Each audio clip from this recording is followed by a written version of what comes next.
On this episode, we cover the Joe Rogan Experience 24/74 with guest Dave Smith. No Rogan Experience starts right now.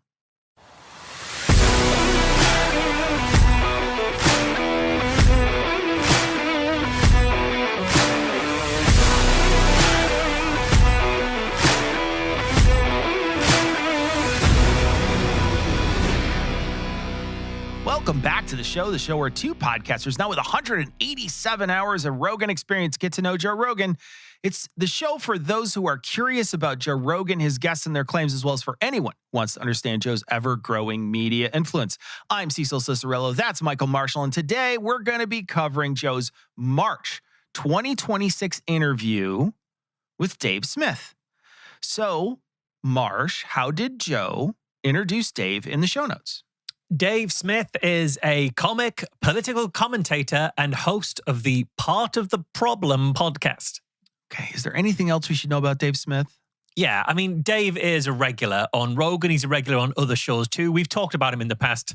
Dave Smith pops up on shows like Piers Morgan's Several Men Talking Over Several Other Men debate shows, essentially. He's appeared on that quite often. And all of them talking over one woman. Yeah, exactly, yeah. We've met Dave before. We met him in episode 19. So back in the first series, he was debating Russia and Ukraine and Israel and Palestine. He was doing that with Douglas Murray, who they will talk about very briefly in this episode. We may not focus on it too much. We pointed out at the time that Dave Smith described white nationalist and admitted anti-Semite Nick Fuentes as, quote, a fellow traveler. And if anyone thinks that we're unfairly cherry-picking from days past there, check out this week's bonus segment because both Dave and Joe will literally praise Nick Fuentes in this interview. So this isn't something he's moved on from or learned from. They both think Nick Fuentes is pretty swell, according to this conversation. Dave is highly critical of Israel, and he's been accused of that slipping beyond legitimate critique of a foreign power and into anti-Semitic tropes. And I think we're going to see that in places today. Yeah. From Joe, too, as well. Yeah. Okay, so what did they talk about? They talked about politicians who were shorting the tariffs. They talked a lot about UFC. They talked about ICE in airports, immigration, Israel, the war in Iran. They talked about Douglas Murray, Sam Harris, Ann Coulter, Tulsi Gabbard, Ben Shapiro, and Muammar Gaddafi. And they also talked about why Tim Dillon is the greatest thing that's happened to political comedy. Sure did. Okay, so before we get to our main event, we want to thank our Area 51 All Access Pass patrons. That's Fred Arguthius, Chonky Cat in Chicago has claws out, Scott Laird, Don't Thank Me, Your Show is Just Worth Investment, Stone Banana, Laura Williams, no, not that one, the other one, Darlene, It's Dangerous to Go Alone, Here, Take Marsh, Matthew Cutler, Autistic Twitch Streamer, Carissa Gunderson, Billionaire Oligarchs, Ram Tam Tickler, Angie Matke, Stargazer 97, Dr. Andrew Gibson, the online physics tutor, Cindy Lynch, yes, that's Cindy Lynch, Lucy Cortez, Epstein spells his name wrong and Marsh defends him. That was a good one. Okay, Morgan Gordon, Megan Bray, and Left Hand Voodoo. They subscribe to patreon.com/No Rogan. You can do that as well. All patrons get early access to ad-free episodes and a special patron-only bonus segment each week. And this week, we'll hear that a gay man just nudged out a neo-Nazi as best ranter. Check it out at patreon.com/No Rogan. So we would normally say, now for our main event, we're going to pause for just a second because there is a clip that is going viral all over the place. People are talking about it. And so we're going to play the clip and then we're going to talk about it before we get to our main event. Well, if that's like, I don't know, like my position is always like, if you're saying, if not supporting covering up the Epstein files or not supporting a stupid war of choice, a war of aggression on behalf of Israel means I'm not MAGA, then okay, I'm not MAGA. I'm not attached to the phrase "Make America Great Again." I don't care. Then but fine. If that phrase sucks. Here's the thing. Like, first of all, America is great. Make America greater, I'm down. But make America great again, and then it becomes a movement of a bunch of fucking dorks, because a lot of them are dorks. A lot of them, these really weird fucking uninteresting, unintelligent people that have got something they cling to. And there's a lot of people that are just real, genuine patriots. And they're all lumped into this one group, and you got to accept the dorks too. Fuck that. Yeah. Like, the concept of making America great is a great idea. But as soon as you have a fucking team and you allow anybody to join up, you don't even have tryouts for your team. Yeah. So you've got a bunch of fucking dipshits that are running around spouting out opinions, and you have to go along with them because they're MAGA. And then you've got bots online that are probably from fucking Indonesia or Russia or wherever, and they're pretending they're MAGA and they're saying crazy shit. So that's a part of MAGA too. You've fucked up by becoming a part of a group. Yeah. Whether it's a Republican group, a Democrat group, a MAGA group, a fucking woke group, whatever it is, you fucked up by being in a group. Yeah, what is George Carlin said, people are great as individuals. Yeah. But when they get in a group, man, they're the worst things in the world. And that's why it should be about the issues. It should be about your principles and what you believe in. So, yeah, this clip has been circulating as proof that Joe is critical of the MAGA movement. And that's all part, essentially, of this whole Joe is finally splitting from Trump narrative that we've seen cited in lots of different places. There's actually lots of media stories citing this as proof of Joe once again slams Trump and criticizes MAGA. And that's what this is being portrayed as. I think one of the things that we've noticed, Marsh, as we've worked our way through Joe Rogan's shows, is that there is a possibility that while this does sound harsh against MAGA, it certainly sounds harsh against the ideas of MAGA, maybe not against the leaders of MAGA, but certainly against the ideas of that group of people who support MAGA. I wonder how much of this is genuine Joe and how much of this is who is sitting in front of him, because we've often seen him pulled to the side based on who his guest is. And then a week later, he's a totally different person. So I can't tell if he's separating himself or it's just Dave Smith's gravity that's sort of pulling him away. We'll know more in a month. And we'll also see who the administration, our current administration, sends to talk to him, because there's a clip going viral as well about J.D. Vance saying, oh, he called us dorks. I will text him later. Yeah, exactly. And we've seen that in the past. Joe speaking out apparently about ICE. We pointed out he wasn't speaking out about ICE. And then RFK Jr. goes on the show and they spend the entire end of the conversation correcting Joe's opinions, or at least the perception of opinions on ICE. I also think this is Joe potentially or essentially trying to pin all of the oddest parts of Trump's support onto a few bad apples. And even you'll hear in the clip, really foreign bad apples at that. You know, we can all be on board with MAGA, but then there are crazy people, including fake people out there who are saying they're MAGA, and now we have to pretend that we agree with them too.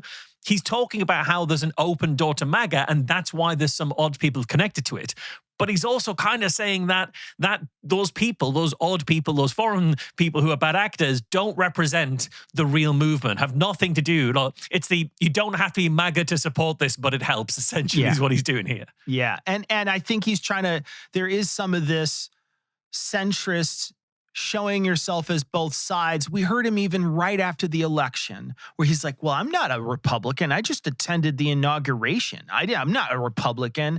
I'm not part of this group. I'm not. And so there's this separation that Joe likes to do to show that he's smarter than both sides, that neither side. He even says it in this. If you're a full-on Democrat, you're an idiot. If you're a full-on MAGA, you're an idiot. If you're whatever, full-on woke. He doesn't mention anything other than those three things, I don't think. But in any case, those are the three things that, he immediately associates you with somebody who's an idiot. So I think he's trying to position himself as somebody who's smarter.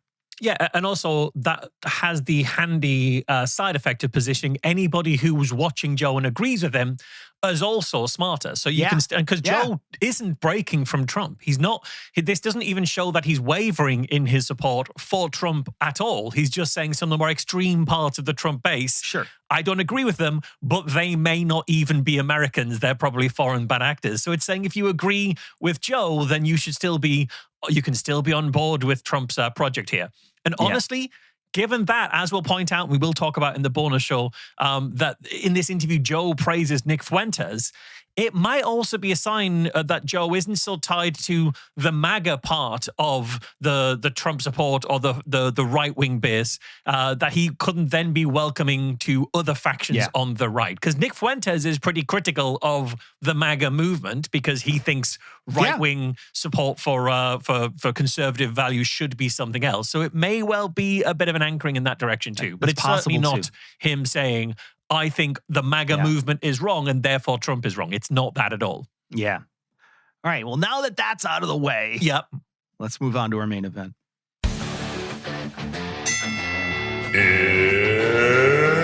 It's time.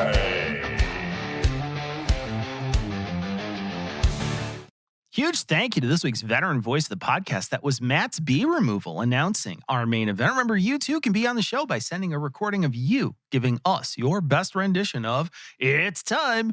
You can send that to noroganpod@gmail.com. That's KNOW, as well as how you would like to be credited on our show. So like we said in the beginning of the show, in the intro, we are going to be talking about their discussion, which ranges for quite some time about Iran. It takes them about an hour to finally get into this discussion. And then once they do, they spend a good amount of time here before they meander back to the UFC for a little while. But they spend a good amount of time on this. And this is talking about some of the questioning and trying to understand why we're there, and then also the difficulties of a war with Iran. So we're going to get started. Like I say, it's about 53 minutes in. They jump into this discussion. There was the famous clip with Hillary. Which I showed a friend of mine the other day that he hadn't seen it and he couldn't believe it was real. Yeah. Well, she was on this show and she gets unconfirmed information first that they got Gaddafi, and then she gets confirmed that he's dead. And she goes, "We came, we saw, he died." Ha ha ha ha. She was so excited about it. But laughing. And then that led to Libya, at least for a while, becoming a failed state. Oh, it still is. It still is this whole time, man. It's been a disaster. And you know, the thing is that they called that Hillary's war. She was the Secretary of State at the time under Barack Obama, but she's really the one who championed that. And I believe Obama wrote in his book that he was 50-50 and that Hillary really pushed him to that. And he said his big regret was that he didn't think about what came next after Gaddafi. Because I wonder why somehow we haven't learned that lesson yet. Like after Iraq, you never thought of that. But thank God Trump's figured it out. Oh yeah, Trump's figured it out. We'll go in this drastic new direction of getting the seventh war that they wanted. Don't be a pussy, Dave. Jesus Christ! Did you see that one? I don't know what military expert was on television who said something about I'm a fan of boots on the ground, like Rome. Like, hey, fucker, Rome didn't have nuclear weapons and drones. Mm-hmm. Rome didn't have drones that hunt you. Yeah, like, what are you talking about? Boots on the ground? Should we fight with swords? Should we get everybody to fight with swords? Is that what you're saying? The fuck are you saying? So, okay, he starts out here talking about Libya before they move into Iran and stuff. He's talking about the time that Hillary Clinton laughed about the death of Muammar Gaddafi. We'll put a clip in the show notes. We found the clip of the actual interview in particular where she does that. I have absolutely no problem with saying that her laughing and anyone laughing about having killed another world leader is a bad thing. I think that's a bad thing. I think it's in poor taste, even if the person was a monster. And I think Gaddafi was an awful leader for Libya. He was really bad for his people, despite what Joe seems to think because of a conversation he had with Russell Crowe that we'll hear on this show. I think Gaddafi was a bad leader, a bad person. But I think laughing about having killed him is still a bad look for a statesperson. I think it just is a bad look. But I can say that as a blanket rule that if you're the leader of a country or if you're senior in a country, you shouldn't laugh about someone that you've killed because it makes you look bad. I don't think Joe will agree that it is a blanket rule that it's a bad look when someone does that because he won't mention any of the times that Trump has gloated over the death of someone he dislikes. So I can have it as a principle. Joe isn't having this as a principle here. It's very much an attack on someone he dislikes. Yeah, very true. I think it's a terrible look for a politician, but like you suggest, Trump does the exact same thing.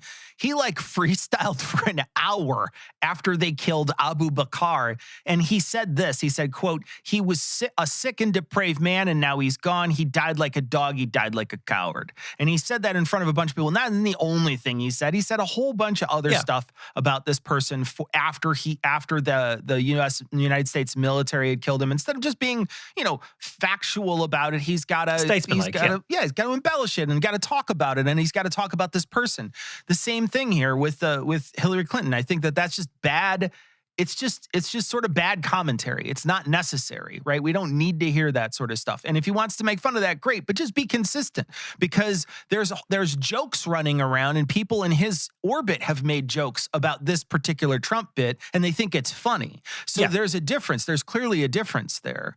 And the reason this isn't whataboutery, because you and I both agree that no one should be doing this. It's not Joe Rogan doesn't agree that no one should be doing it. He thinks Hillary Clinton shouldn't be, but it's fine when Trump does. Exactly. And I also want to mention too, like, at least someone in Joe's orbit is mentioning that there's multiple wars, that he said something about this is the 7th war they wanted. This is genuinely somebody who is in his orbit and is saying things that Joe doesn't normally hear. So that's a good thing. Yeah, and honestly, it's hard to know how much of this is a contributing factor. But we've seen in the past that Joe doesn't like it when women he dislikes laugh. We've seen that so many times. And I don't know. I think he might have a bit of a blind spot for women in particular that he dislikes when they're laughing and stuff. I think she shouldn't be laughing like this, but Joe is particularly triggered by women he dislikes laughing. I think so. But it's interesting that it's Joe who makes this slightly catty comment about at least Trump's got it figured out. So he's the one raising Trump and Iran. Yeah. And then he immediately pivots to criticizing some random unnamed official who said some silly things about the war in Iran. He doesn't stick with his, what is Trump saying about this war and what does Trump know about this war? He goes to this random military official who compared it to Rome. It's like, you brought up Trump. If you stuck on that line, we might be having a useful conversation about what you really think about Trump and Iran. The fact that you evade that might be telling us something. We stopped that last clip while they were talking about boots on the ground. This is where the clip continues. Well, also, like, what even is the plan with boots on the ground? Like, what are you talking about here? You're going to take an island. It goes, okay, well, then you're going to be a target. You're going to be target practice as long as the Iranian regime is still standing. And if you're talking about militarily occupying the country, like we did with Iraq or Afghanistan or something like that, this is a huge country with 92 million people. How many soldiers do you think you need to occupy that country? Yeah, at least 500,000, and probably you can't do it with that. So what are you talking about here? And so you're saying, what are we going to start a draft for the least popular war going in American history? Because I don't think that's happening. Maybe, admittedly, the Iran war sounds like a terrible call, but maybe the Dude Broke podcast should sit this one out. You did such a great job getting the guy who got us in that war elected. Maybe sit this one out. Yeah, that's true. Although, look, these are some good points from Dave, and credit where it's due. I think it's important for us to give him credit where it's due here. Just like in his debate with Douglas Murray, there are times that Dave is capable of expressing coherent criticisms of war. The issue that we'll see is he's then not capable of just stopping at the coherent criticism without slipping into conspiracism. And he's going to do that. We're going to see that in the discussion of the Iran war here. But right now, at this point, the point that he's making in that last clip, I don't want it to let it pass unnoticed that he's made some good points there. Yeah, a lot of people who know a lot of things have also said exactly pretty much the same thing, which is it's a bad idea to do this. It's a bigger country than people think. Boots on the ground would have to be the next step, because bombing them a few times and expecting them to roll over is just not going to work like it does in other places. Yeah. So many people have said the same thing. So I think you're absolutely right. This is he's right here, but we'll see this sort of quick crawl into conspiracy and then over the next couple of clips. Next clip is about Vietnam. Yeah, this is maybe slightly more popular than Vietnam. Going in, it's less. I'm sure Vietnam by the end was very, very unpopular.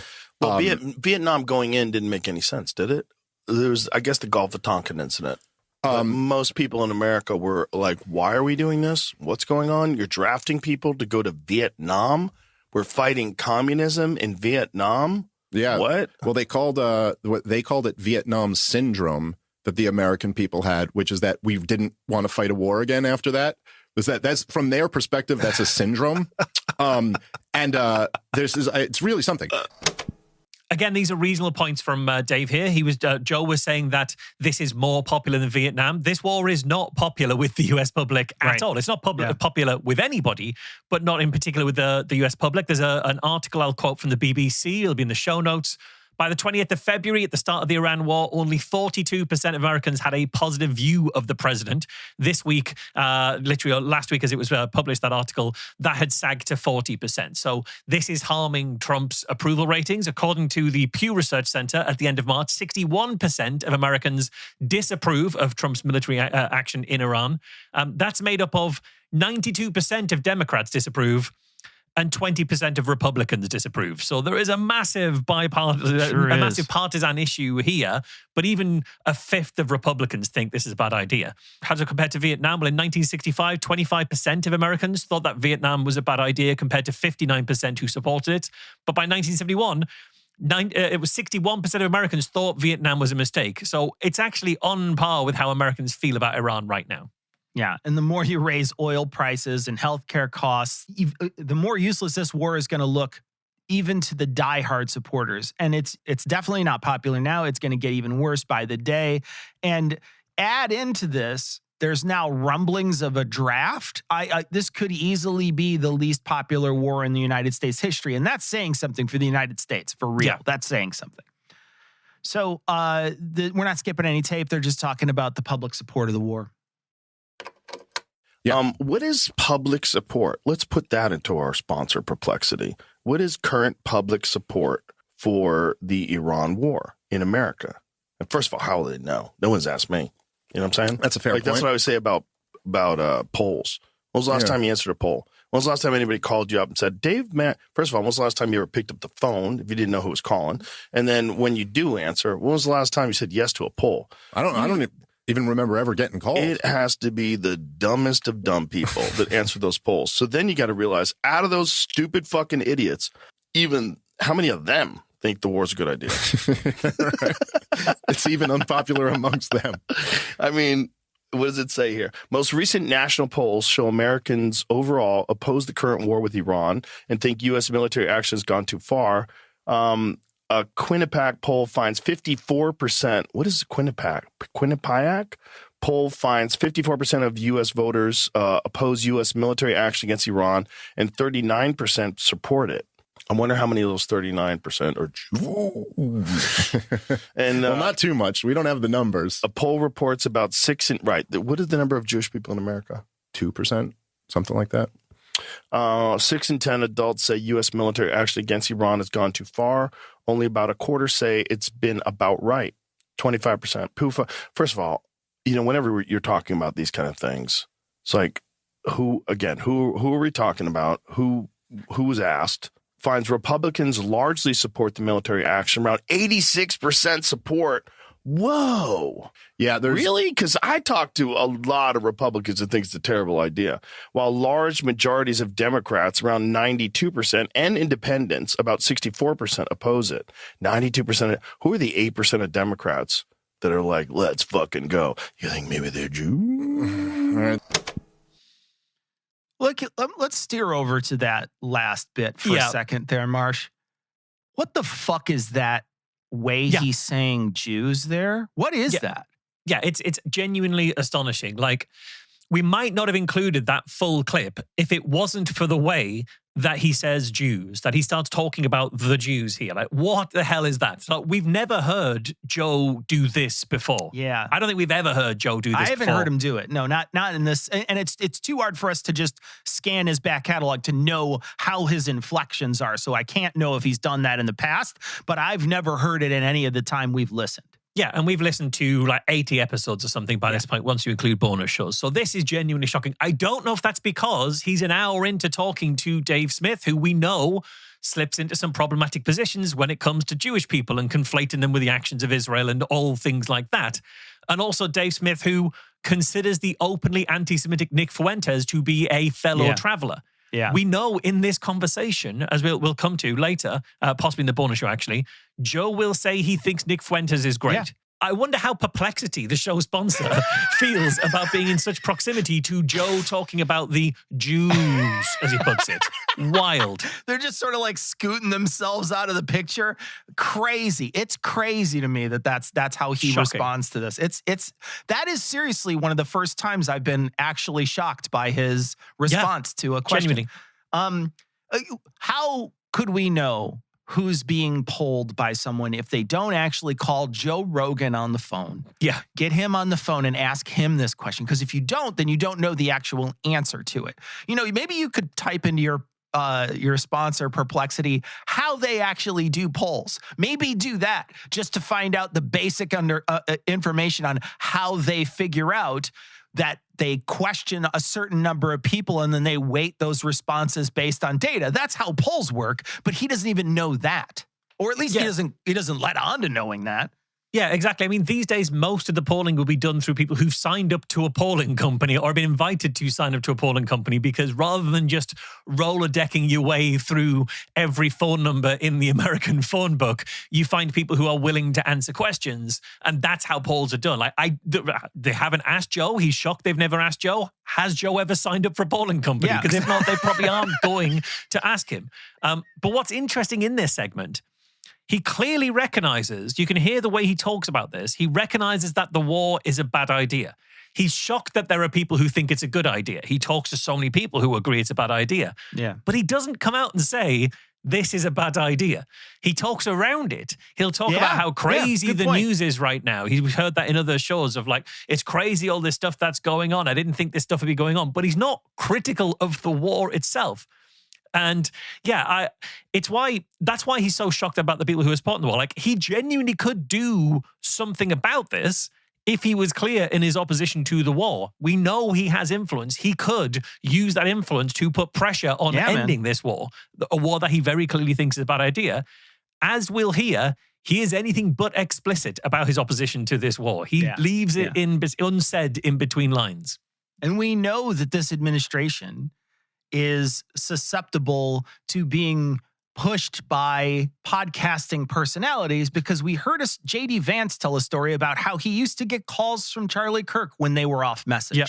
So we know that they are susceptible to this sort of manipulation by podcasters. And he could easily have a push in a direction in this case, and he chooses not to.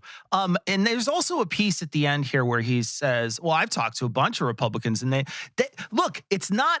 They didn't poll which percentage of Joe's friends think this is a bad idea. It wasn't that at all. It was which percentage of Republicans. That's a totally different thing. You don't even understand how this poll even works. You have to place yourself into it and then sort of say, well, I don't even believe the poll now.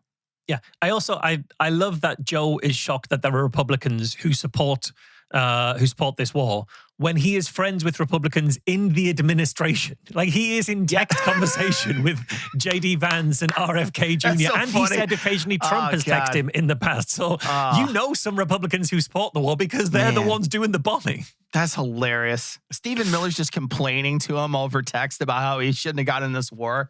Outstanding. All right.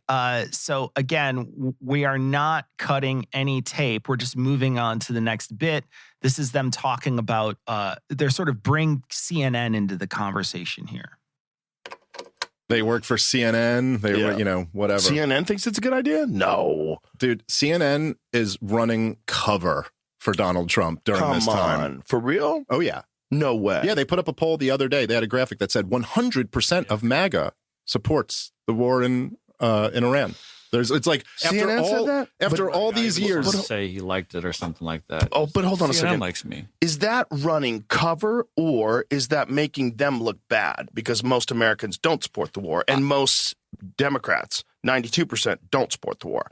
So if that's the case, wouldn't that just make it look like these MAGA people are a fucking problem? I guess. Oh my God, MAGA GOP view of Trump. Can I hear how he says it, or would it be a problem? Rating among Oh, okay. That seems bonkers. Approve 100%. How many people did you ask? Two. Well, two guys with MAGA hats on. If you notice the way they say this, right? So they don't just say GOP voters. They say MAGA GOP voters. And so what they're doing here is that they're filtering who they consider to be MAGA, and who they consider to be MAGA are the people who still say they support Donald Trump. But almost like 100% of the people who don't support this war stopped supporting Donald Trump over it. So Dave is saying here that CNN is running cover for Trump. I would argue Joe is running cover for Trump. We've heard that on multiple shows. But CNN are very obviously not running cover for Donald Trump in this. That is a ridiculous interpretation to take from any of this. And it shows that Dave has such an ideological blinded worldview, that the media is always lying, both sides are just as bad as everyone else. That eats into his media literacy. So what they're talking about at the start of this clip is a clip from CNN in which the chief data analyst, Henry Enton for CNN, talks about a poll where 100% of MAGA GOP members support Trump. That poll, actually, when you look at it watch it on CNN, I found the clip of it, it was sourced to an NBC News poll of 1,000 Americans. So it's not just two people wearing MAGA hats. It's 1,000 Americans they've asked here. Because if you want to know who they've asked, just look up, do the research, find the actual clip as we did, and we'll see that it's 1,000 Americans. Now, I'm not actually sure where CNN got this 100% figure, because reading the NBC News release on it, what they say is a full 90% of self-identified MAGA-aligned Republicans back the strikes, with just 5% saying they don't think they should have been launched. But Republicans who don't see themselves as part of MAGA are more divided. 54% support the strikes, 36% are against them. So that is the stats that NBC reported. 90% of MAGA GOP are supportive here. They also show that in their numbers that Trump supporters who self-define as MAGA, the percentage of Republican supporters who self-define as MAGA has risen. It was 28% in 2024 when Trump was elected. It's now up to 30%. So the number of people who self-define as MAGA has risen. So again, it's not that they asked two people, and it's not that everybody who used to support Trump has left their support over the war. His support has gone up since he was first elected here. So it isn't true that people who were MAGA in 2024 have stopped supporting Trump because of this war, not in the numbers they've got here. But he's saying, well, Dave is saying, look at the way they frame it. They send MAGA GOP voters. That's in order to give you a certain perception. No, it's because that's how the voters defined themselves. They asked Republicans, do you define as MAGA or not? And then they compared the MAGA numbers with the non-MAGA numbers to show that there is this hardcore base. And that's the point of this segment. It's to highlight that Donald Trump has an iron grip on the MAGA part of the GOP base. Now, that isn't CNN saying that that's a good thing or that it's good that Trump is doing this war. It's far from them saying the war is a good thing. They're just describing the political reality of Trump support within the Republican base. All of this is just extremely basic media literacy if you are at all minded to check anything before you just start spouting off on a subject. Yeah. And Dave clearly isn't, because he saw a screen grab or a short clip on CNN, and from that couple of seconds watching it, probably the one that went viral on Twitter, he made all the assumptions and conclusions that he needed without checking in any kind of way or thinking about it further. Yeah, and we're going to find that multiple times throughout this episode, Dave does the initial piece and then never does any of the work to lead up to figuring out whether something is true. He's really bad at that. So we're going to find that out as we work our way through. Okay. Now they're talking about why Trump would maybe want this war. It's all just ridiculous, dude. But it's a way to describe it as anything other than what it is, which is the most unpopular war in American history going into it. And for good reason. Look, dude, he didn't even bother to sell us on a propaganda campaign about it. It was the laziest, just lie us into it. Let's put on a fucking firm tinfoil hat right now. Let's get a double layer Reynolds wrap, fucking crease the edges, fold it down. Why would he want to do this? Why would he want to? Look, I am not denying that the regime of Iran is a giant problem. I'm certainly not denying that if I was Israel, I would not want them there. They hate you. They're trying to get a nuclear weapon. They're right there. I get the Israel position. I totally understand how they're so just vehemently in defense of their homeland. Like, they're surrounded by people that hate them. They're the one Jewish country. Everyone else is a Muslim. They all want a caliphate. They all want to kill them. It's been going on forever. They think it's in God's word that they have it. It's a lot of craziness. I get it. Why now? Like, why now? Like, what does that make any sense? I mean, I feel like Trump really hasn't made a great cogent case as to why we did it either. So you're in good company, Joe. Yeah, I completely agree there. But note that Joe at this point is saying, I'm going to put on the tinfoil hat to really get, deep into the weeds of what's happening here. Joe has never taken off that tinfoil cap. Literally, we haven't cut the clip here. Literally 2 minutes earlier was the clip where he was talking about the Jews. That was 2 minutes earlier in this conversation. Yeah. That tinfoil hat was well and truly lodged in place, arguably on that particular topic, since he's been talking to Dave Smith and listening to Nick Fuentes. But it really does feel here that Joe has genuinely no idea why Trump would possibly be doing this. And while I do believe that Joe is against this war, even though he's not going to make his opposition particularly explicit, he can't for a moment contemplate that maybe Trump doesn't have a good reason, doesn't have a good plan, hasn't really thought this through. And that's why he's locked in this kind of weird little loop of, well, what could Trump be thinking? Tell me, like, why is he doing this now? I've got to try and figure out what's happening, because he can't contemplate that his guy didn't think this through. Yeah. And why wouldn't you demand a cogent and clear and consistent message from the people who are out there dropping bombs in your name? Why wouldn't you demand that sort of thing instead of just saying, well, I can't even figure out why he's doing it? If your world leader is so inscrutable that you can't figure out why they're doing something, maybe they shouldn't be in charge of dropping bombs on things. Maybe that's the question you should be asking, not whether or not they should be doing this or what their motivations for doing it. If they don't have clear motivations, it's probably a bad thing. Yeah, and also he's not in charge of dropping the bombs on things. He's meant to go through Congress before he declares a war. Absolutely he's just circumvented the mechanism by which he makes his case. Yeah, we've gotten so far away from that. I've sort of skipped that process because we've gotten so far away from that. That's like not even a thing. But you're 100% right, Marsh. You need to follow the channels of power. But those channels of power have been redirected by every single Republican to make one big unitary stream that heads straight up to the top. Yeah. Okay, so now they're going to talk about Trump and Israel. Well, Trump himself has said, which literally this would be like considered an anti-Semitic conspiracy theory if anyone else had said it. But Donald Trump has openly talked about many times how the Adelsons give him all this money and they come by every day and all they have is another demand on behalf of Israel. Donald Trump also very early in his political career got in trouble with the Israel lobby, and then immediately pivoted to to winning their favor back over by saying he would tear up the JCPOA, the Iran deal that Obama got us into. And it looks to me, there's speculation aside, who knows exactly what control they have over the guy, but it looks to me that after Venezuela, and when there were these big street protests and riots against the regime and around there, that they convinced Trump, and this is what Joe Kent, his director of counterterrorism, has said too, that they essentially convinced him that this would be the time you could do it swiftly, surgically remove the regime, and the people would rise up and overthrow it. And that this is what Donald Trump said when he launched this war. He said, this is a regime change, and I'm calling on the great people of Iran to rise up. And they did.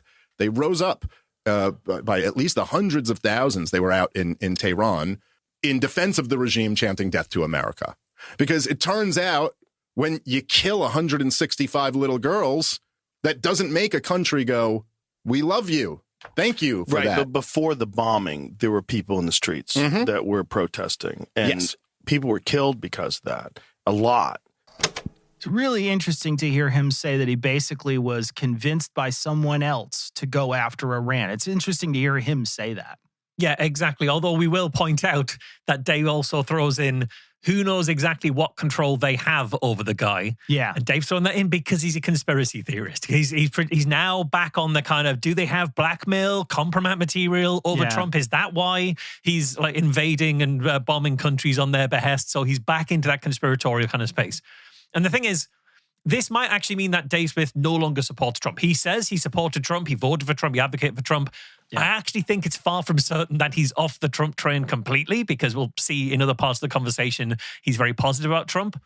What it won't do is make either of these men reflect on whether Trump being the kind of person who can be goaded or possibly blackmailed into war also means that some of his other decisions may not have been carried out for particularly good reasons. They won't reflect on their support for this guy in anything other than the Iran war.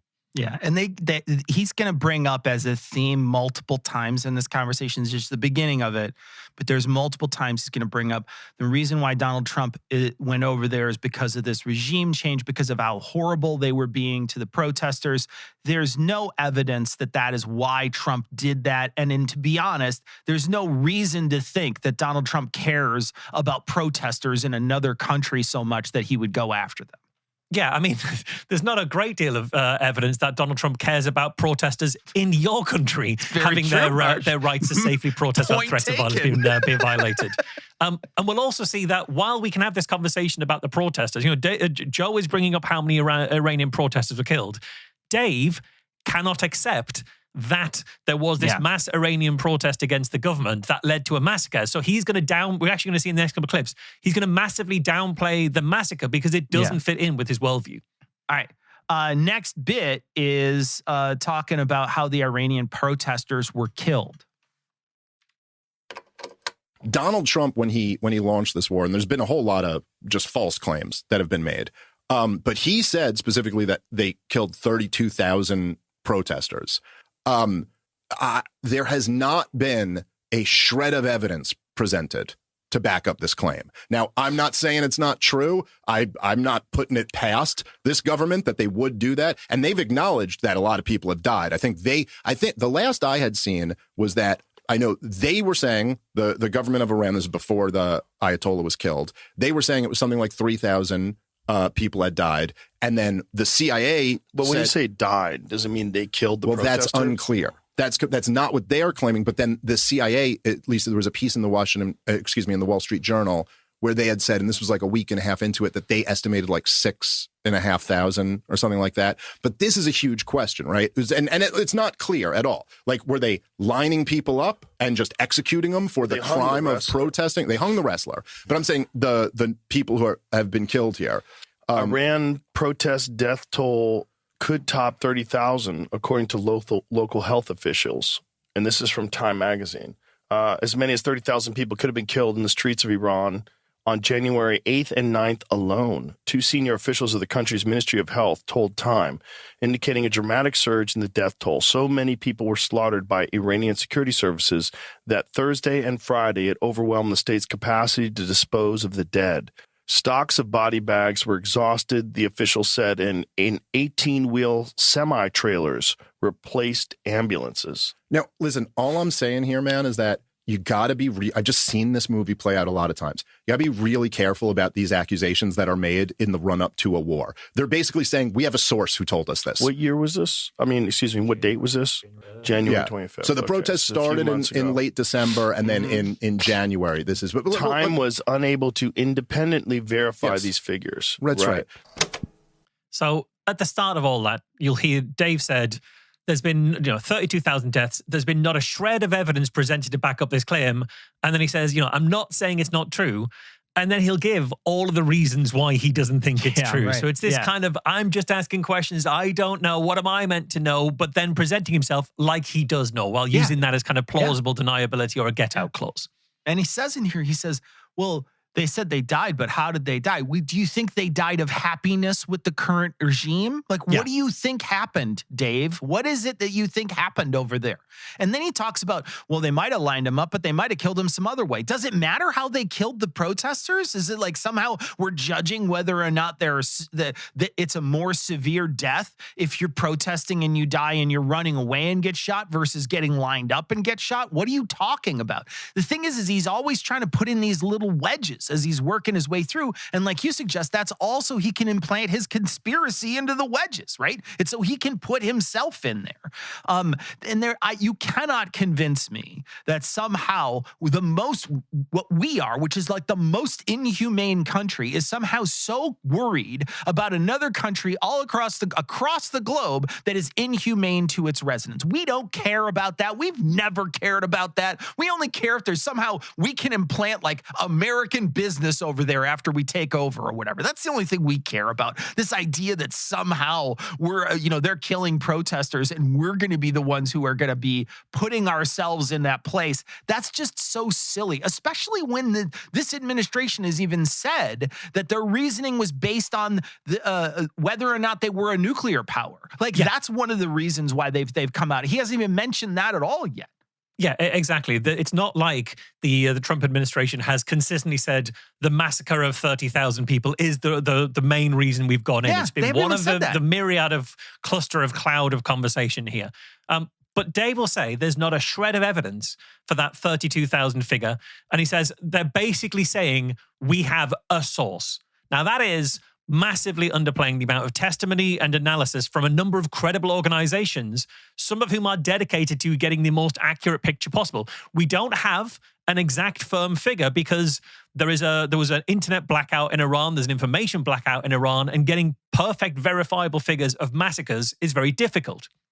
But what you can do is look at the myriad evidence points that you have, the myriad testimonies. So here, I'm going to quote a few different things here. This is first of all from The Guardian. The Guardian had first-hand accounts from doctors who were involved, including the quote, "Alerted by a local whisper network, wounded young people flocked to the doctors, mostly they brought superficial injuries, laceration wounds needing stitches and antibiotics. As Thursday evening wore on, more and more arrived to be patched up. The next day, everything abruptly changed. Protesters were coming, but their injuries were close-range gunshots and severe stab wounds, typically to the chest, eyes, and genitals. Many proved fatal." It goes on, comparing the number of dead that those doctors witnessed with hospital baselines, the estimate it could exceed 30,000, far suppressing the official figures. The official figures that Dave has pointed out is 3,000 that the Iranian government has claimed responsibility for. Now, I'm going to point out, just as aside from The Guardian here, if the Iranian government is willing to say we killed 3,000 protesters, one, the number is going to be higher because they're not going to give you the accurate figure. But two, the massacre of 3,000 protesters ought to still be seen as a terrible thing. So even by their numbers, we should be shocked by this. Their numbers are underestimates. It carries on. The 30,000 figure is based on the conclusion that officially registered deaths related to the crackdowns likely represent 10% of the real number of fatalities. It goes on, the Iranian government has acknowledged 3,000 dead. The US-based organization Human Rights Activist News Agency, whose figures have been reliable during previous crackdowns, verified more than 6,000 dead and has more than 17,000 recorded deaths under investigation, giving a possible a total of 22,000. Other estimates from doctors based outside of Iran range up to 33,000 or more. So we've got wide ranges here, but they're in the thousands massacred. Here's Amnesty International.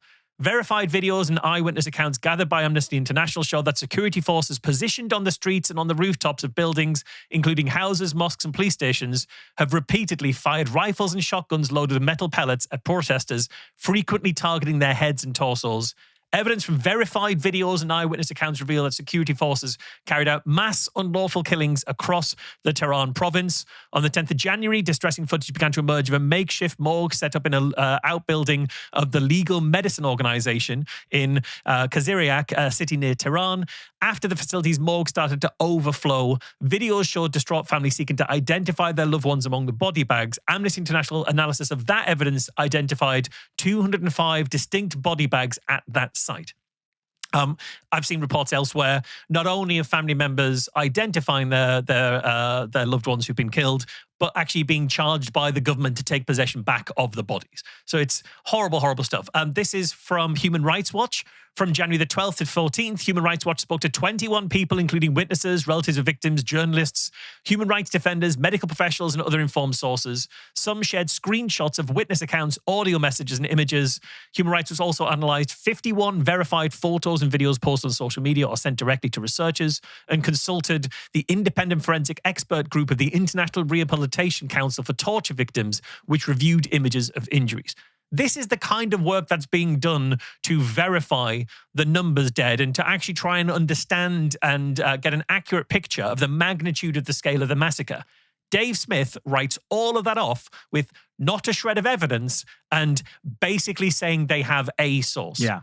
This is working, I would argue, in the interest of the Iranian regime. He doesn't mean to be, but because he's so opposed to the war and isn't really, therefore, looking at this in a complicated way, has this conspiratorial narrative of they're lying about this massacre in order to give us a pretext for war. Yeah. Okay, so not skipping any tape, they are talking more about the protesters who were killed. Listen, the claim being made here, right, is that, look, in this plan, they said in 2 days, 30,000 people were killed. Mm-hmm. If that is true, that is up there with one of the biggest massacres in human history. The biggest massacres during World War II were like around that. The numbers. Says, as of Saturday, U.S.-based human rights activist news agency had confirmed 5,459 deaths and is investigating 17,000 more. Yes.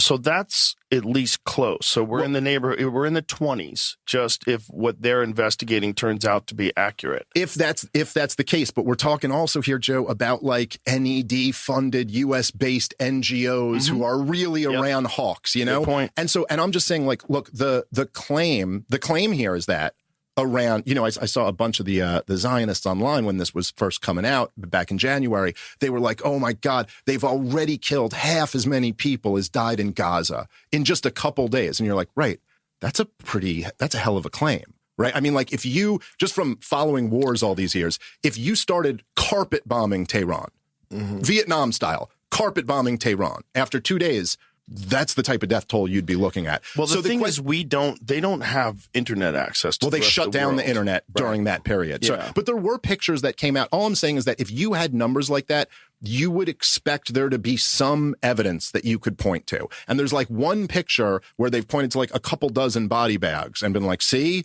look at this. But look, maybe it's true, maybe it's not. I'm very skeptical of these claims when they're made right before we launch a war. Look, he's saying it's a hell of a claim. It is a hell of a claim, but there's been a hell of a lot of research and investigation to verify it. Sure. Do I firmly think there were 32,000 dead? I don't know. What I will say is I will follow the conclusions of Amnesty International, Human Rights Watch, all of these other organizations who are doing a huge amount of research into it, a huge amount of investigative work. And as the weeks and months go on, we will get a clearer and clearer picture. But I think it's more important to pay attention to what the reporting is saying than to have look, I don't know. I've seen like false reports before, so I just don't reckon it can be true. We should follow what the reporting's telling us. He's saying we have lots more evidence. All they've got is one picture where they've got a couple of dozen body bags. Again, in one city on one day, there is a video of 205 body bags at just one part of it. He makes it sound like it's a couple of dozen for the entire country. He's downplaying a massacre here. Sure. He's not talking about the eyewitness accounts of 18-wheeler trucks filled with dead bodies, of morgues overflowing. These are important pieces of testimony.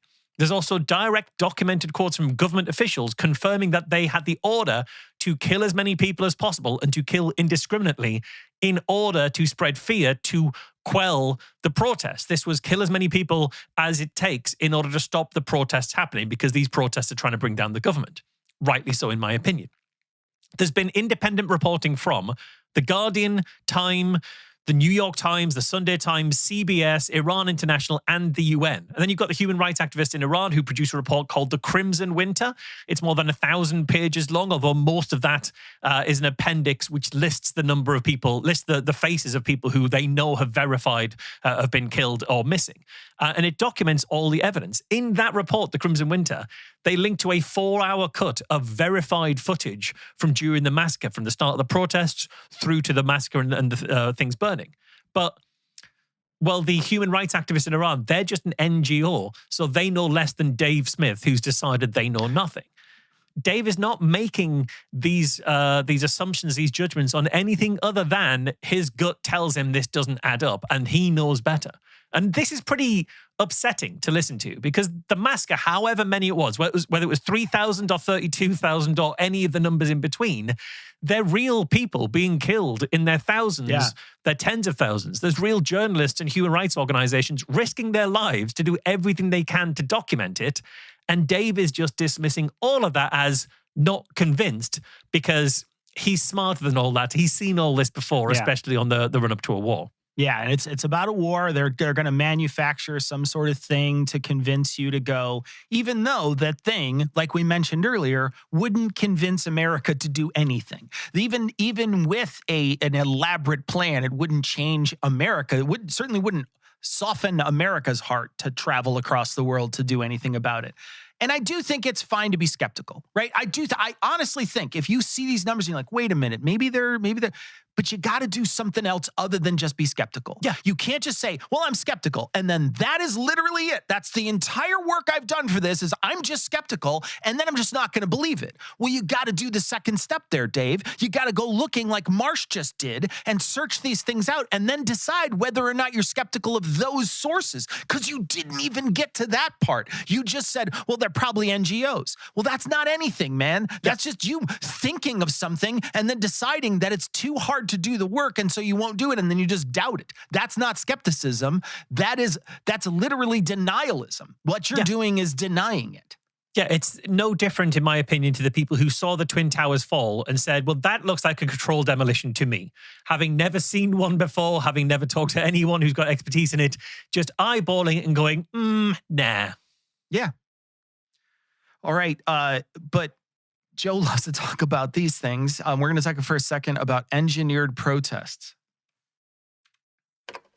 But I think the other point is that, at least then there has been some evidence of this, right? There were police stations that were burned. There were mosques that were attacked. These were not just peaceful protests. I'm not saying they don't have a right to violently rise up and overthrow their government, whatever. But all the hawks in the West were saying these people are trying to overthrow their government. Not only that, in the past, our agencies, our intelligence agencies, have engaged in nefarious practices where we have conscripted certain people to go and light things on fire and blow things up and create these events to accelerate. Front page of the Jerusalem Post, they were bragging that there was Mossad within the protests. So now look, I don't know, but also the thing is this, right? If you are trying to overthrow a government will kill you for doing that. And that's true about every government, including our own. If armed protesters went to try to overthrow Barack Obama's government, he would kill those people if they were actually a threat to do that. Ashley Babbitt was murdered not January 6th. And every single left-winger in the country went, well, that's okay. It was an insurrection. And by the way, every single right-winger in this country, when this Preddy guy got killed, we're like, well, he was interfering. He was overthrowing a government. Well, yeah, exactly. So Dave starts out by saying, during these protests, these weren't peaceful protests against the Iranian government that the Iranian government then responded to with violence because the protesters burned police stations and mosques, so they weren't being peaceful. It's like, all right, what were the protesters wearing, Dave? Maybe they deserved this massacre of a crackdown. Like, Jesus Christ. If you're protesting against a regime that is a heavily kind of repressive regime, the people having a chance to rise up, what do you expect from the people? He's saying, I'm not blaming them for it, but it sounds a bit like he's blaming them for it. And then he goes on to suggest that that Mossad staged those protests in Iran as a pretext for war. So he's linking the burning police stations and mosques to the Mossad apparently bragging about being involved to say, like, well, maybe you can see what inference he's drawing here. Maybe Israeli agents burned down those police stations in order to get a violent crackdown from the government here. And the reason for this is, that's a big part of why Dave is against the war, because of the involvement in Israel. So he has to pin the protests on Israel in order to make it that this was them deliberately creating a pretext for war. This is just 9/11 stuff all over again. It's an inside job. This time it's not quite an inside job, but a third-party job. He's minded to downplay the massacre of the protests for that reason. This is all playing into his worldview. Meanwhile, Joe is bringing up that the CIA does that kind of thing. And I don't know if he's bringing that up to suggest that maybe the CIA were involved or just that this is the kind of thing that security forces do to destabilize regimes. I'm not sure why. Yeah. And again, why keep bringing this up? Do you think somehow that we're going to get involved in a war because of protesters? And the answer is no. No, absolutely not. But of course, neither of these men are actually suggesting those things happen. They're just asking questions. Dave even says, I don't know, but he's not suggesting that this is really the thing. He says, I don't know, but also this could be the case. So he's not suggesting anything. If you put him on the spot, he could say, hey, I wasn't saying that it was true. I'm just suggesting possibilities. Yeah. Also, Ashley Babbitt was murdered. That's what they're saying now. Like Ashley Babbitt, well, they do murder people who are a threat to the government. Ashley Babbitt was murdered on January the 6th. I wouldn't personally describe her death as murder. I also wouldn't say it was perfectly fine that she died. I think it's a horrible tragedy that she put herself in a place that she ended up getting shot as a result. Yeah. She should never have been there. Her being shot isn't a good thing. It's a whole fuck of a situation, essentially. Yeah, and it's interesting to hear how he talks about Renee Good as an agitator, but then he mentions Ashley Babbitt and he doesn't say the same thing. I would hope that he would say the same thing, right? If you're going to say one was an agitator, then almost certainly the other one was, but it doesn't seem like that's where he would get to. He didn't continue that conversation, so it's hard for me to know if that's how he really feels about it, but I would guess if you interrogated him on it, that's probably where he would lean. I don't think he would call her an agitator, but certainly would say a left-wing person is one of those. Yeah, exactly. When Renee Good was in the street shouting, admittedly, but shouting at an ICE agent, whereas Ashley Babbitt was part of the mob that stormed the Capitol that was trying to kill people in that Capitol to overthrow an election. Yeah. Like there is a distinct difference there. And she's even one hallway away from Congress people. Like you're literally one hallway away from Congress people at that point. Yeah, exactly. And they talk about Alex Pretty. When Dave says every single right winger in this country is saying that Alex Pretty was interfering, Joe goes off on his, well, did you know that the gun misfired? It was the gun's fault all along, because he can't admit that the shooting of Alex Pretty is a bad thing. Yeah. Is very clearly a bad thing. So they're still talking about how they can try to figure out what justifies this war in the next clip. And then if you notice with this war, much like with Venezuela and almost like with all of them, they just keep giving you, they throw 15 justifications at it, and you're like, wait, which one is the reason we're fighting this? Because I saw all of them like to play the humanitarian card and go, we're doing this to, for these oppressed people. We want them to rise up. They've been living under this brutal regime. And you're like, okay, two things. Number one, that is simply just not how U.S. foreign policy works. We don't fight wars on humanitarian grounds. You know what I mean? We're partners with some of the most brutal authoritarians in the world. And in the case of Israel, we've been funding their destruction of Gaza for the last 2.5 years. So that's not really what's motivating this here. And then number two, Donald Trump, even just the other day, said he'll be partners with the new Ayatollah and run the Strait of Hormuz together. He's backed off. Did he say that? Yeah. He's backed off of regime change. Thank goodness he said it out loud. Thank goodness at least he said it out loud, although they spent 25 minutes leading up to this with that. Yeah, exactly. And again, we're back, despite having been through some very dodgy territory, we're back on a good criticism here. The U.S. administration has offered too many excuses, too many different reasons for why they're invading, why they're starting war in Iran. It reminds me of Iago in Othello. He gives different justifications for his actions every time he gives a soliloquy. He was overlooked for promotion. He's actually in love with Desdemona. He thinks Othello slept with his wife. He thinks Cassio slept with his wife. He's got all these different justifications. When someone offers so many different reasons for their actions, they're probably not telling you their real reasons for their actions. They're just offering you reasons until they find one that you'll accept, and maybe someone will accept one of the other reasons. And in reality, just like Iago, it's likely that Trump's reasons are less explainable and way more self-serving. Trump wants to be seen as a strong leader. In my opinion, he also wants to get some tricky conversations out of the news. He doesn't want those to be dominating the headlines as they were. You could say it's a bit like how Netanyahu has been standing trial for corruption for years now, but the trial keeps getting delayed because of security events and diplomatic reasons from Israel's security in the face of other countries around them.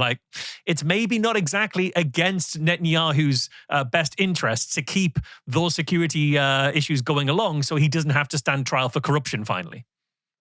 If you're not familiar, that's a play that's written by Francis Bacon. It's like a whole thing. Fuck you. Just because America has no great writers that we can attribute to someone else. Amazing. So in this next one, they're still talking about the war, and they're trying to talk about the justification and whether or not this is a war of choice. That's right. And so, look, I mean, the idea here that America, after just 25 years of catastrophic failures, launching wars of choice, wars of aggression, lying the American people into it, just slaughtering millions of people and like bankrupting this country and really severely degrading the country with these wars. The idea that we would jump into another war of choice for Israel is just too, this is too crazy, man. And especially when it's the administration that really ran on and promised that we want to get out of this game of fighting stupid wars in the Middle East. Yeah, that was what we were all supporting. Yeah. That was the one thing that he was saying that was so promising to so many people that were independent, that were on the fence. They're like, this guy wants no wars. All right. He wants closing the border, which I think is a great idea. He wants no wars. That enough. Let's go. Well, especially considering the fact that, even if there are some things about Donald Trump that maybe you don't like, but the other guys are saying we want to keep fighting forever wars, and this guy is saying we should stop doing that, that's enough to go, well, then he's better than you on net. So Trump saying that he would get out of the wars in the Middle East is part of the cover for why Joe and Dave and the people like him promoted Trump and voted for Trump. But it's not actually why they voted for him. It was just a convenient excuse to use, even if it was an excuse they were giving themselves here. That, unfortunately, has been completely blown apart now because it was always based on nothing. There was never a point at which Trump was dedicated to keeping America out of wars. Right. That was just a thing he was saying because he knew it played well with people like Joe. But Joe and Dave are not going to get off the Trump train over this, which is just another illustration of the fact that this war thing, this getting out of the wars, was never really their main reason for supporting them. It was just the reason that felt best to state, safest to state to other people, safest to tell themselves was the reason. Because Trump being at war, first with Venezuela, threatening with Greenland, bombing Iran, hasn't really changed Joe's dedication to Trump here. And it reminds me of what we found with RFK. When Joe interviewed RFK while he was still running for president, we showed that RFK said he didn't want to talk about vaccines anymore. He wanted to really focus on cost of living issues for the average American. And then when he didn't get the nomination, Trump offered him a place in the cabinet, and he was willing to ditch all of his dedications to cost of living when he was given the opportunity to fight against vaccines. And he showed us which of those values would win out, which ones he really cared about. Well, now we're getting to see that with Joe and with Dave and with the people around him. They're showing us which value wins out, their support for Trump or their desire for peace and the end to forever wars. And I feel pretty confident which of the two they're going to choose there. Yeah. And it's and what it really boils down to is someone didn't like woke people and you didn't like them either. And that's the main reason why you did it. That's the big secret, everybody. They seem to mention that there's Democrats who wanted to be for forever wars. The Democrats were the ones who made the original deal with Iran that Donald Trump ripped up in his first presidency. So we know that Donald Trump has already started shit with Iran in his previous presidency. And the previous regime under Biden, Harris was asked, who do you think our biggest adversary was? And she did say Iran.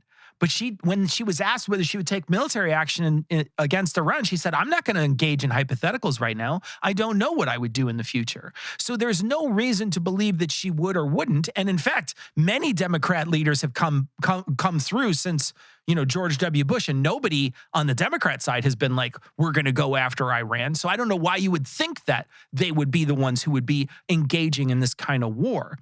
Yeah, especially when Dave is saying that the Democrats were saying they want to keep fighting forever wars. Nobody said that. Nobody said that. It's literally a lie just to, again, get him to feel less guilty about this particular vote.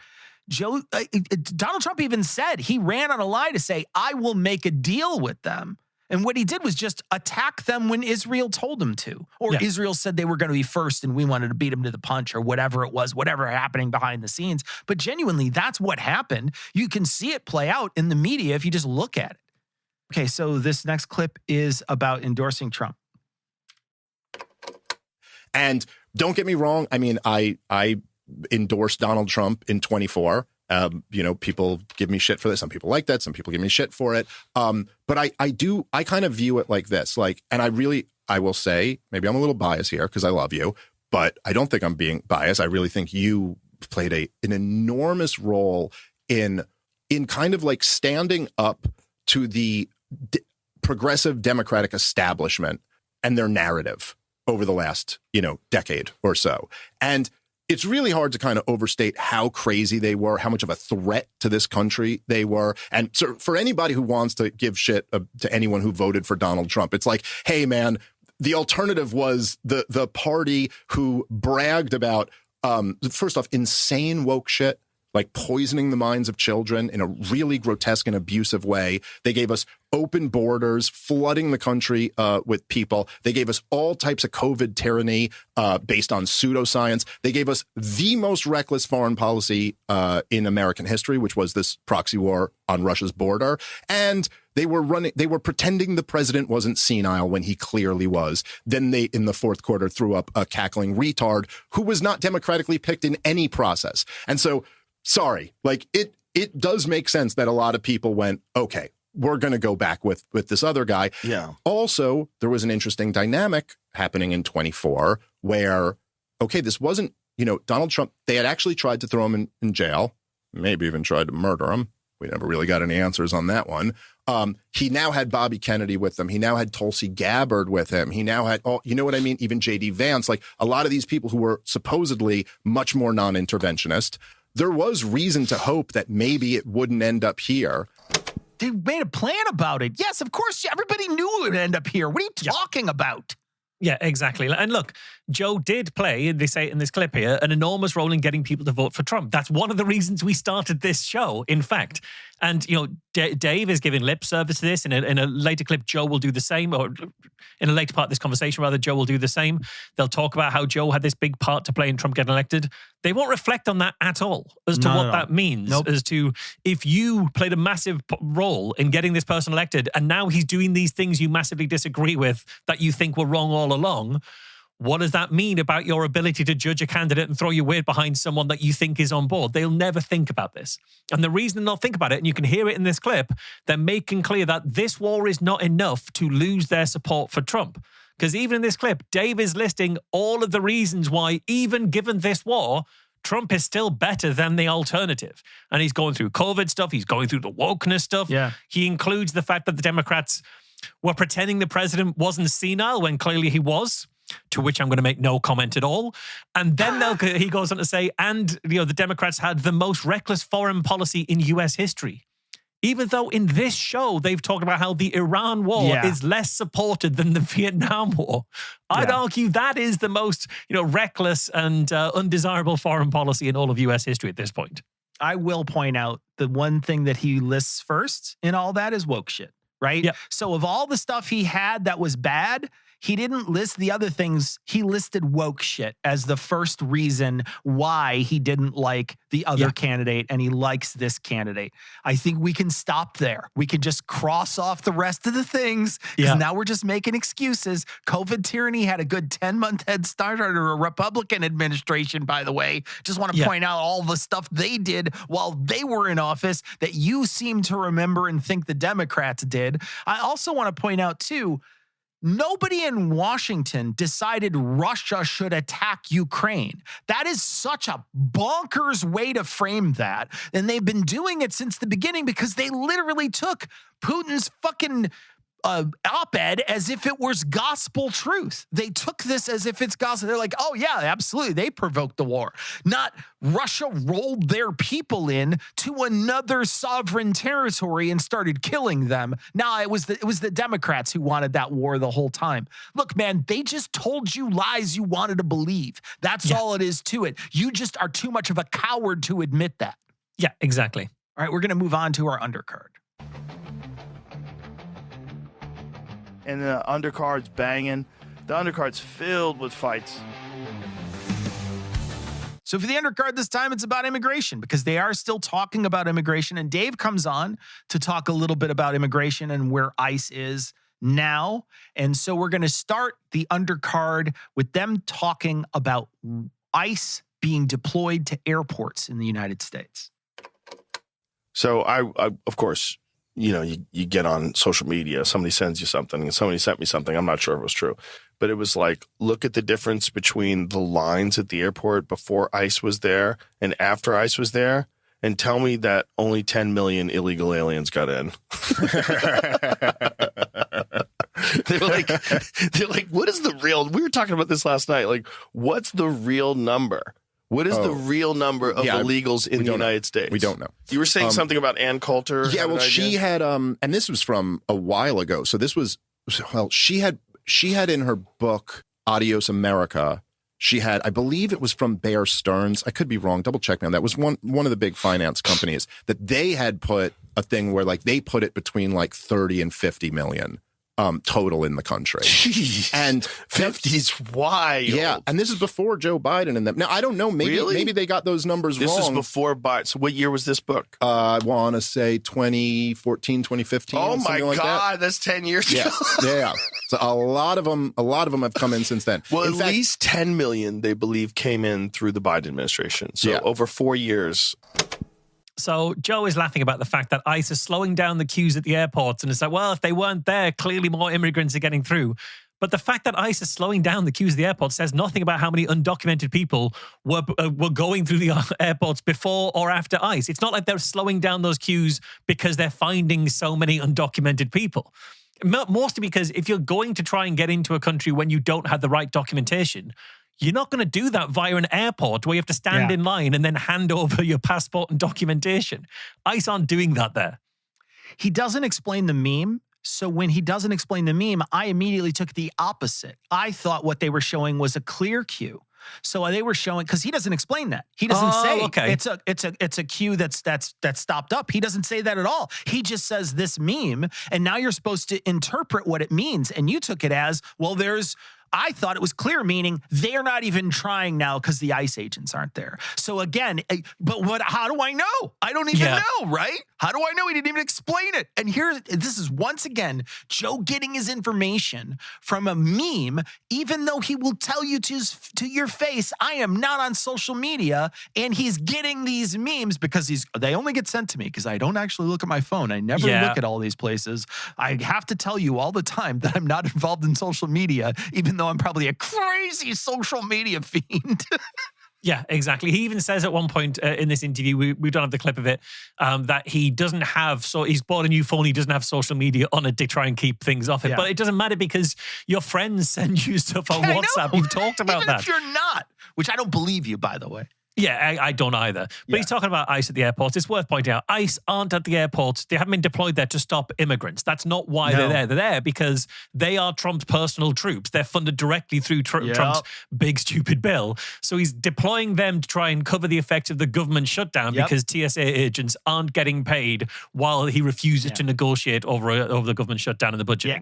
And they're not getting paid, and they're calling off work in droves because they're not getting paid for it. And so we have to supplement that by sending ICE agents who are untrained to do this as well.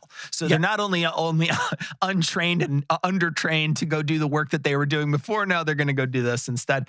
All of this is to normalize an armed federal presence around everyday people. We've seen this happen throughout his entire administration. He wants to keep sending these armed federal troops into places so that eventually, when they're in polling places during the election, maybe people aren't raising as big an eyebrow as they would in other cases. That could be a strategy that they're doing.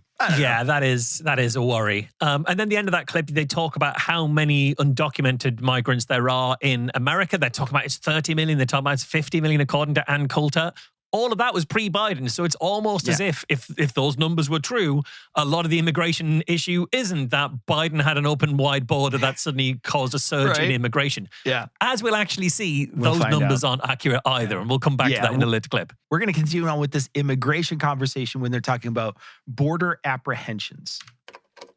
Well, I remember the numbers being like during the Biden administration where they'd be like, it was something like last month there were 700,000 border apprehensions. And you're like, well, geez, then how many were just flooding? And you'd see those big caravans coming in and stuff. I mean, look, it's a huge, that still is a huge scandal. And as much as I have really been criticizing Trump and the Trump administration since last summer, you know, he's done a good job in securing the border. That is the one thing that like you kind of got to give him, and he got that secured like right away. Even if you think that it should be open and those people should be able to travel freely, they should. There's no one's illegal on stolen land, that kind of shit. Mm-hmm. You know how much sex trafficking happened during that time of children? Yeah. You know how many children were trafficked that way? You know how many children were dragged across the border and sold to psychopaths? Yeah. Oh, yeah. Oh, yeah. It is horrible. So those big caravans that Dave's talking about, they were mostly just there for scaremongering. They were scaremongering propaganda. They were never the kind of threat that they were actually made out to be. And we know that because they dropped right out of the discourse the moment that kind of propaganda wasn't particularly useful and started becoming about other things instead. And Joe then is saying, well, even if no one's illegal on stolen land, do you know how much sex trafficking happened during that time? Sex trafficking of children? You have no idea how much sex trafficking of children happened during that time, Joe, because your media diet serves you propaganda that's designed to make you so upset you can't think straight. And one of the ways it does that is through the topic of child sex trafficking. It's a huge topic where there's a huge amount of misinformation and propaganda in right-wing social media spaces, understandably so, because it's the kind of thing that makes people reasonably upset, like very, very understandably upset. And so it's perfect for pressing the kind of emotional buttons that turns off people's critical faculty. Like, you can't be against this because you can't be against what we're doing because that makes you pro child sex trafficking. Yeah. Except, you know, there's a lot of material pointing out that the ways in which that topic is being misused wildly misrepresent the actual instances of child sex trafficking in a way that just means that you don't care about the victims. You only care really about their use to scare the other side or scare your people into hating the other side. There's huge amounts of material online. There's a recent series of episodes from Where There's Woke podcast. They did some really good episodes looking at the reality of the child sexual trafficking and child sexual exploitation panics. Yeah, we'll put those in the show notes if you want to go ahead and listen to those. One thing he's not mentioning here is the Remain in Mexico policy is actually way more dangerous for immigrants, right? Because there's nobody there to patrol or help. Those people are just sort of left on the border, and people prey on those people because they don't have any kind of infrastructure to help prevent that sort of thing. Yeah. Nobody's there helping protect them. So there is a lot of prey that happens inside of Mexico because we've decided that asylum seekers shouldn't come into our country and be safe here. Instead, they need to wait outside the door with anything that might have been chasing them, along with all brand new group of people who might be trying to exploit them. So that's something that has happened, and it happened under Donald Trump, and then they tried to pull it back in Biden, and it was actually taken. The court had actually said you're not allowed to do that, and Trump has again, as soon as he took office, said we are going to continue to do the Remain in Mexico policy. And I say this because to Joe, it doesn't matter how they're doing it. What he wants to do is use people who are exploited as a prop in this to say, look at how bad you are. Look at how bad you are. You're willing to let these people get hurt, even though he's missing the side that is literally letting people get hurt. He doesn't care about the people who are being hurt. He cares that you now feel some sort of weirdness when you mention something about immigration. Now they're going to get into the actual stats in Ann Coulter's book. I mean, I saw, there's Ann Coulter with at least 15. At least 50 million illegals in the country today. See my book, Adios America, for the analysis from Pulitzer Prize winning reporters and numbers crunchers from Bear Stearns. I was right. It was Bear Stearns. This is 2022, this post. Wow. The book is even older, though. The book is from before, I want to say 2015, but it's around then. So. Is crazy.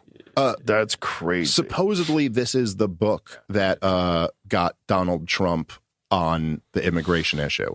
At least I've heard Ann Coulter say that before. Maybe that's right. Maybe that's not right. Yeah, Donald Trump needed to read a book in order to learn to be racist. That's what we're learning.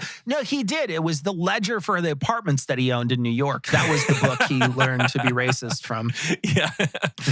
Okay, so what have we got here? According to Ann Coulter in 2015, there were at least, according to Ann Coulter in 2022, there were at least 50 million illegal immigrants in the US. And she says that's based on the numbers created by number crunchers from Bear Stearns. Except the Bear Stearns report that she's citing, I looked it up, it specifically says, quote, the number of illegal immigrants in the United States may be as high as 20 million people, more than double the official 9 million people estimated by the Census Bureau. So Bear Stearns said 20 million, and Coulter's saying 50 million. Where's the discrepancy there? Well, what happens is Ann Coulter takes that figure of 20 million and then adds to it. This is a quote from her here. The estimate of Pulitzer Prize winner Bartlett and Steele are that another 3 million illegal immigrants would enter in 2006, plus at least another 3 million illegals coming in each year. So she says, well, that's that 20 million figure, and then 3 million a year. That gets her to her 30 million figure in her 2015 book. And then because the tweet is in 2022, she just adds 3 million a year between 2015 and 2022 to get to 50 million people. And that's how she comes to her 50 million figure.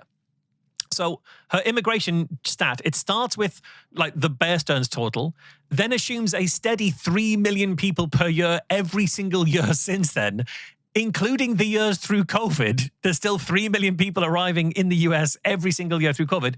That is obviously stupid. Her figure would be now that there would be 62 million illegal immigrants through her methodology, which would be like a fifth of the US population would be illegal immigrants and would be steadily rising. You know, in 50 years' time, you can add 150 million to that because of the So 3 many. million per year steady figure. So that is a very silly way of coming to this figure. That has shocked Sure is. both Joe and Dave. Even her base assumption is dodgy because that Bear Stearns report is actually an outlier. It conflicts with figures from the DHS and from Pew Research. So Pew had the figures at 12.2 million in 2007, and that those dropped to around 10.5 million total figure, like total illegal immigrants in America during the pandemic, but then rose back to 11.8 million in 2022. That is the year in which Coulter said it was 50 million. Pew Research had it at 11.8 million. It then rose to 14 million in 2023, and then you can add some on top of that during the rest of the Biden administration. But even those 14 million, of them, 6 million had some kind of protection in place from deportation because maybe they were going through the process of asylum applications or citizenship applications, various different things like that, which means they weren't entirely unknown to the authorities. So the figures that they're throwing around, this 50 million, they're trying to put in your head the idea that there's 50 million people have snuck over the border and are hiding somewhere in the United States and no one knows about them. The figure was more like 14 million in 2023. And of those, almost half of them were in conversation with the authorities because they had some kind of protection order in place that meant they couldn't be deported at the time. My worldview is shattered. If we can't trust It's Ann so Coulter, ridiculous. if we can't trust Ann Coulter, Marsh, who can we Right. trust? Who can we trust here? All right. This next clip is about treachery. But yeah, I mean, look, it's like, it's also a particularly, it's a profound like act of treachery for a government to do that to its own country, like to allow that and really facilitate that to happen against the will of the domestic population. Like if you were to, I've tried to look this up before. I was trying to figure this out because I did a big immigration debate last year, or maybe the year before. And I was trying, you can't even get numbers on what the polling on open borders is because no one even asked the question in polling because it's like, they ask like, do you think immigration policy should be less restrictive or more restrictive? Because the number of people who support open borders, it's like maybe 1% of the country supports that. It's as unified an issue as anyone could have that. No, you can't just have the border wide open. Right. And so to do that to the American people against the, like you drastically change the country in a way that is not really, it's not easy to just undo. I mean, as we've seen, right? Donald Trump backed off of mass deportations almost immediately because big business doesn't want it. And then because, look, like the level of violence that you'd need to just physically deport 50 million people is going to be something that the American people just aren't going to put up with. I mean, you even see in Minnesota, and rightfully so. I completely understand it. So, okay, of course you can't get polling numbers on support for open borders because nobody supports completely open borders, or barely anybody, as Dave recognized here, supports completely open borders. Framing the issue that way, do you support open borders, would poison the data, because everyone would say, the majority of people say no. Nobody wants that. They even agree here that nobody wants that. But Joe will say elsewhere that the left absolutely do want that. And if somebody on the left says they want that, everybody has to pretend they support it because you've got to get on board. This is just kind of framing this way. Yeah, and that conflict there is literally spouted in most of the right-wing propaganda about the border, is that the Democrats want this, but nobody else wants this. And so that's literally the framing, and then they just bring this framing into the conversation. Yeah, and Joe and Dave just completely bought that as a piece of propaganda, just like they bought the right-wing propaganda that illegal immigration counts for 50 million people in the US because Ann Coulter says so. Yeah. There's going to be a moment that they bring up masks. So this is that piece of tape. But you see, like, you know, I saw one thing. I saw that Trump had asked the ICE agents who were going to the airports to not wear their masks. And I was like, is that even an option? Why would they be masked in the airport? Because they're ICE agents, because they get doxxed. Well, that's their concern. And look, I understand that. It's a real concern. I understand that concern. It's organized. But at the same time, you know, there is a balancing act there. And, you know, a lot of people, like a lot of right-wingers will say, hey, look, if you came here illegally, then that's a crime. You're here illegally. That's the law. And hey, I get that argument. But also, the supreme law of the land is the Constitution of the United States of America. And I've seen a ton of videos where there were masked ICE agents, not even identifying themselves, going up to people, telling them that you have to answer my questions. You don't have an option to walk away, which is like not true at all. That was my take on it, is that you can't accept people that are masked, that don't have any paperwork, that don't have a warrant on the streets in militarized situations. Because if they're using it for this, which you agree to, that opens up the door for them to use it because you won't take your vaccine or because you did this or did that or whatever the fuck it is. If a different person gets in power, maybe they're going to use it for something you don't support. It's just not something you're supposed to accept. That's right. You don't want to accept that precedent. So Joe is saying that was his take on masks. The moment that you shouldn't be able to accept that people are masked, because once they do, they could use it. They could be masks for all sorts of things you don't like. The thing is, that wasn't Joe's take on ICE agents allowing to be masked or not at all. And we know that wasn't his take because we heard it. His take was that it was right and good for ICE agents to be masked because otherwise there'd be too much of a risk of doxing if they were identifiable. We covered that. We covered that in the interview with Rand Paul, which was one of our episodes, and the interview with Andrew Wilson after the shooting of Alex Pretty. And I think we've even got clips of Joe's take on masks from those two conversations. Yeah, there'll be a slight beep in between each one of these that separates out the clip, but the first two are from Rand Paul, and the third one is from Andrew Wilson's episode. You really need to be wearing a mask. Well, they're worried about being doxxed, and they're finding that happening. But our local police have to do that, and they don't wear masks. Most people believe that police are necessary. Most people believe that crime is awful and you can't have murderers and armed robbers roaming the street. You should arrest them. And you're going to need police officers to do that. But those same people that believe that might also believe that once someone is here, they should be able to stay in this country, and ICE is operating illegally, and we shouldn't have militarized groups of people roaming the streets, just showing up with masks on, snatching people up, some of them U.S. citizens, and shipping them to countries they didn't even come from. So that's why they have to wear a mask. If you want them to do that job, if you want them to be able to deport 500,000 people over a year, which is a lot of people, if that's the real number, they're going to be, their life's going to be at stake. Yeah. You're not going to be able to get people to do the job unless you allow them to be anonymous. You have to understand the situation that they're in, right? And this is not making an excuse for any of it. But you have to just to put it into context. These people are getting harassed outside of any hotel they're at. People blow horns. They try to smash into the hotel. They dox them. That's why they're wearing masks. So, that was Joe's real take on ICE agents wearing masks. So we shouldn't believe his self-serving rewriting of history to say that he was against it because if masks for this, they could wear masks for anything you dislike. Last clip in our undercard, they're talking about terrorists with asylum.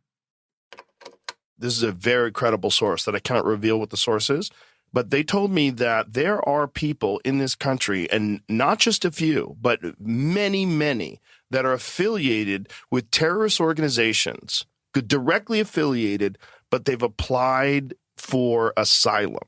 And because they've applied for asylum, you can't deport them until they go through the entire process. That is wild. That is wild. Yeah. So there's people that are known, at least terrorist sympathizers. They're in direct communication with terrorist networks. They've done things with terrorist networks, and they've applied for asylum. So you have to go through this long-ass process through the legal system, and it's up to a judge whether or not this person, who may or may not be a part of a fucking sleeper cell, gets to stay in America. Yeah. Suicidal empathy. That's what Gad Saad calls it. You know, and I think he's right. Okay, that's literally not allowed. I'll put a link in this week's show notes. It sounds stupid because it's stupid. It's not real. His high-level clearance person who has all kinds of information is lying to him, or he's just doesn't understand what they said, but that's literally not allowed. The State Department can grant it. They can if they want to overturn their rules. He's making it seem like it's like standing on base, right? As long as I'm on base, you can't kick me out because I tried to apply to this asylum. Yeah. That's not how it works. You can they literally decide how this process works, and it's not a long process either. It's only long because we don't fund that portion of the process. We normally turn people away. That's another piece he's leaving out. But very specifically, they can, if they want, the United States government can, through the State Department, say, we're going to throw that out for this particular person because the terrorist organization that they're part of is a terrorist organization that the United States supports, right? So like if they're against some sort of regime in another area of the world, and that regime that we're supporting says they're terrorists, we might throw that out and say they can come in. Yeah. The State Department can change that, but who's in charge of the State Department? So if somebody's doing that, if somebody is actually doing that, who's in charge of it? It's the current administration. Yeah, exactly. And I'm just going to point out that Joe talks about there being a credible source, high up, who he can't reveal who the source is. Remember the last time he did that? He talked about someone for a credible source from the Trump administration who's, I can't remember if it was on the show or not. Yeah. And Anna Paulina Luna immediately pointed out that means it was from a small number of people who's been on his show. And we were like, oh, so it's J.D. Vance then. I wonder whether this is his very credible source this time. Could be. Is J.D. Vance. His high up credible source. Yeah. Let's wrap it up with that. Thank you, sir. Appreciate you very much. You're a beautiful person. Okay, Marsh, anything good in this? Yeah, I think so. And I'm going to say it with a few caveats. But there are, as I pointed out in parts of the conversation, times when Dave does offer some credible criticisms of the war in Iran and American foreign intervention generally. He then immediately goes too far. He just slips into conspiracism. He immediately starts blaming Israel and even the blackmailing of Trump and the potential for Mossad agents to have instigated the whole thing. But there are, aside from those bits, there are times some of the arguments he raises are reasonable arguments. And I think it's worth pointing to at least those. If he stuck to those places and didn't slip into all the other things that he slips into, he would actually have some credibility in this space. I am just happy that we got on the Joe Rogan train before he had his Nick Fuentes crossover. I'm just happy that we were able to do that and able to see a Joe before then, because I think when that happens, and I'm starting to get more convinced that it might happen, that it's going to be something that really is a big bombshell in this entire, sort of genre that Joe really does dominate. And so I think it's good that we have some back catalog history with Joe before this sort of thing comes out, to see sort of where he stands on this whole thing. And we can already see how he stands against Jewish people in this episode. Yeah. So I'm very curious to see where that goes. But my suspicion is that Nick Fuentes will be on the show probably within the next year. All right, that's it for our show this week. Remember that you can access more than a half hour of bonus content every single week for as little as $1 an episode by subscribing at patreon.com/NoRogan. Meanwhile, you can hear more from me at Cognitive Dissonance and Citation Needed, and more from Marsh, Skeptics with a K, and the Skeptic Podcast. We're going to be back next week for a little more the No Rogan Experience.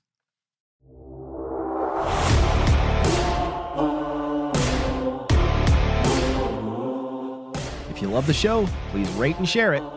If you want to get in touch with us, become a patron, or check out the show notes, go to knowrogan.com, KNOWROGAN.com.